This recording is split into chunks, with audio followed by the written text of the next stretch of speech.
I want to use MigLayout, a very nice layout manager for Java applications, and I want to do a video just showing how to build a relatively simple GUI. This GUI has a certain look and feel to it. I'm going to run it here, and this is the built version of it. You can expand in the right direction, you can shrink it again in horizontal and vertical, and it stays the same. What's also noticeable, or should be noticeable, is these two GUI elements here are aligned on the left hand side. I currently have debug on, so I'll turn that off just to give you the ordinary version of it. So I go into Mig and I delete this debug option, and I'll run it again just to be a bit easier to see what's going on. So I have a J panel here in the background, and it's got a name on it, GUI number 1. So I have a J label, a J, you can see the elements down here, J text field, and J text area here at the bottom. And you can see with the J text area at the bottom, you can shrink it, expand it horizontally and vertically, and this follows. These stay left aligned, all these three, and I just want to show you how I built that. Okay, so I want to put on my debug again and run it. I'll keep it parked here to one side so we can see it. First thing here is this is the most important part really, I think, is that you sketch or doodle your GUI and you break it into a series of columns and rows. I looked at this initially and I said, okay, I wanted to have 2 columns. I see this as a column down this direction, and I see it as a number of rows. This row 1, 2, 3, 4 rows. So that's what it ended up as. At the start here I had this all in one row, but this was my initial sketch out. So this here is a row, a row, a row. So this ended up, I got my 3 rows here, and I achieved the effect of the 4th row, this box down here. I'll show you that in a minute. So but really I just have 3 rows like I had originally, and it looks like I have 4. This layout then says this is going to have 2 columns. You don't have to specify this, but it just keeps me thinking straight. And then this one here has 3 rows, so 3 rows, 2 columns, like I said. I create the instances of the objects, like the first name, the family name, the text fields, and so on. So just to give the GUI elements, and I have nothing told about what they're meant to do. Down here, I start to indicate what I want to happen. In the first J label here, I tell it that it wants to be left aligned, because I want to keep this one on the left, and I want to keep this one on the left. And I tell Mig to keep it there. The second variable here is a size group thing. I want this is less characters in this than in this, but I want them both to be considered the same length. So whichever one is going to be the longest, effectively it decides how long they all are. I want to keep it nice and neat. So what I do is I declare, just out of the blue, say these are part of a size group. So the size group says this is size group number 1, and just made that up. Now the second one is also part of size group, so effectively I've identified to Mig that both of these should have the same size, or the same whatever height, width, whatever it is. They're both the same, even though that they're going to be different length in terms of the actual number of characters that they have in there.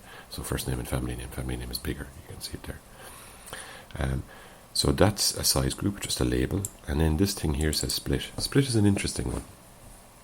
Split says what you do is the cell that this guy occupies, split says, well, immediately make lots of more tiny or loads of cells inside here. So it's like this guy suddenly split the apartment or whatever in 2, and now he can have 2 people in here rather than 1, or he split it into millions actually. But for my sake, I want to split it into 2. So I could say split 2 there, that would be fine. And out of laziness I didn't. And what happens is this component here and that component are now, I'm going to change this GUI design, are now in the same cell. They're all in one cell. So this, even though columns were specified at the start, I've kind of overridden that locally and said everything is inside in one cell. Both of these elements are in one cell. The reason I did that was because I want the user to be able to expand. See these here? So this here, the red dots are on the outside, so that's one cell. And I'm going to do the same trick on the second one down below. These are all in one cell, so it keeps them all together. So that means I can tell that cell to grow. And this guy is locked because he's a growable object. He's not growable. So he can expand out and fill the space nicely. So I've told him to, what is it down here? I've told him to line himself on the left and to split. So he sucks the two components are all going to end up in that one cell, so to speak. So the first guy's cell got split, this guy got brought in with him. So effectively we only need one cell now because lots and lots of components could live in there. And I said he's left aligned. The second one here is the first name box. I've told you already that this guy is drawn into the first guy's cell. They both occupy the same cell. Now what he does, I want him to grow in the X direction. He can only grow in the X direction if he has permission. Sometimes permission is given up here at the constructor level. If you don't do it up there, I tend to try to keep it local. I tell it here locally, he is allowed to grow. That's what the push instruction says. This component should be allowed to grow. And this says he requests to grow. So he's inserted, and basically I'm telling him that he can grow. Now if I expand to the right, he can grow into the right. Now it's because he's a JText field, he can't go down. He only can go across. So I've told him that he can grow across if the user expands. And then wrap means come to the next line. In the next line here, I thought the same thing. I said, do you know what? It would be easier to implement this if I considered it all as one cell.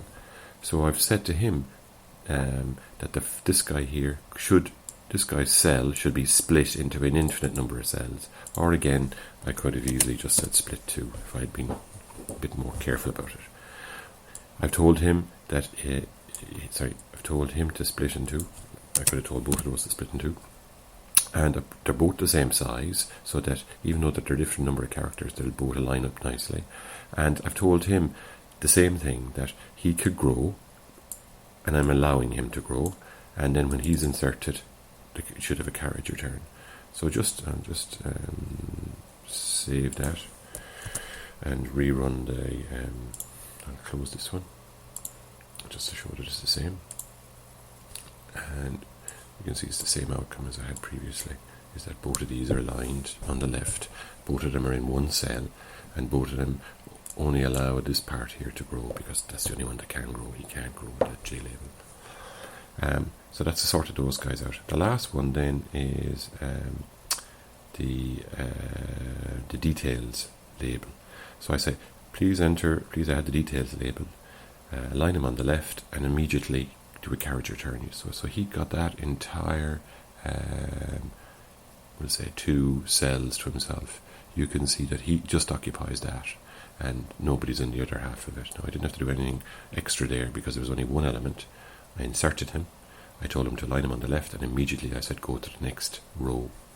So we go down to the next row, and in here I say that I want to have this component here span, because remember ultimately there's 2 columns here. I've told it that there's 2 columns up at the top, so there's 2 columns. I want him to span himself. Span is like I suppose stretching yourself across. I'm saying he should span 2 cells. He should occupy this half and this half. So you can see there's one cell and there's the other cell, and I'm telling him to occupy both halves. Or not the cell and that cell, they're not halved. Is that he's all that cell to himself and he's all that cell to himself. So this guy has 2 cells to occupy. So he can be underneath these, first name, family name and details, and he can also be underneath those. And you'll see him as I expand this, he grows and he'll also grow vertically. So he's performing as I want him to. So the span is that he's spanning 2 sides, or 2 columns basically, and the push is a local allowance for him to grow. So he requests to go and the push allows him to go.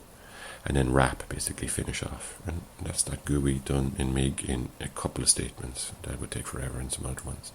And it's behaving the way I want it to behave.